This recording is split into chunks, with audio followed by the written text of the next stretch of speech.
file là. Ouais, salut Robert. Je te dis à demain. À demain. À demain. Encore, oui.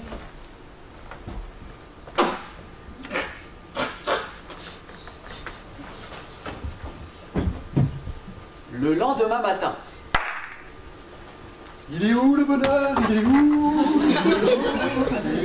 Christophe. Salut. Tant que je te tiens, je peux te parler 2 minutes? Ouais, bien sûr, ouais, t'as un souci sur... Ah non, c'est pas le boulot, c'est... Juste j'ai vu quelque chose hier et je voulais t'en parler. Ouais. Qu'est-ce qui t'arrive? J'ai vu Robert en fait prendre la photo de José et cracher dessus et la déchirer. Ah. Et j'étais là, il m'a dit au revoir, il a vu que j'étais là et sur le coup j'ai rien pu dire ou faire et en fait j'en ai pas dormi la nuit. Oh là là. Parce que je trouve ça vraiment inadmissible en fait.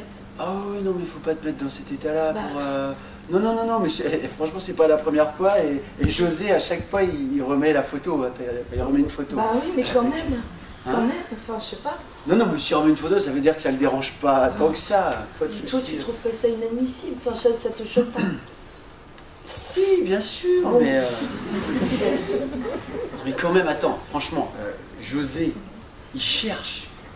Il cherche quoi? Il cherche... Bon, il est homo, tu me connais. Moi, je suis tolérant. Ouais.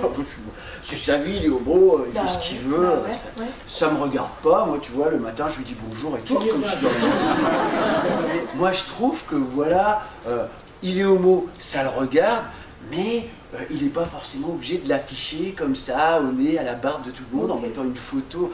Enfin, voilà, tu vois, c'est un peu... C'est une situation qui s'apparente à du harcèlement, vous en parliez tout à l'heure. Le harcèlement, c'est ce qui peut précéder une discrimination. Hein, le harcèlement, il est défini comme des agissements qui sont blessants, dévalorisants, humiliants, excluants. C'est ce qui se passe quand il crache et quand il déchire la photo du couple homosexuel.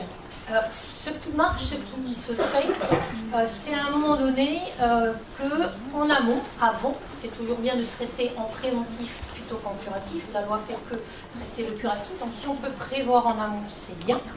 Et de discuter et de se mettre d'accord sur quels sont les mots, quels sont les termes, quelles sont les attitudes qu'on ne tolère plus ensemble et qu'on ne veut plus entendre pour pouvoir vivre ensemble. Aujourd'hui, la prestation a été d'une grande qualité et c'est très bien intercalé avec les propos de notre intervenante, donc Isabelle Léon.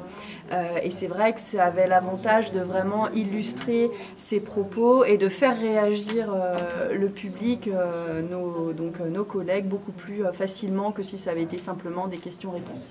C'est un format qui est beaucoup plus dynamique et qui suscite beaucoup plus de réflexion, de débat, et je pense aussi, et c'est moi l'avantage que j'y vois, c'est ça, on marque les esprits en peu de temps.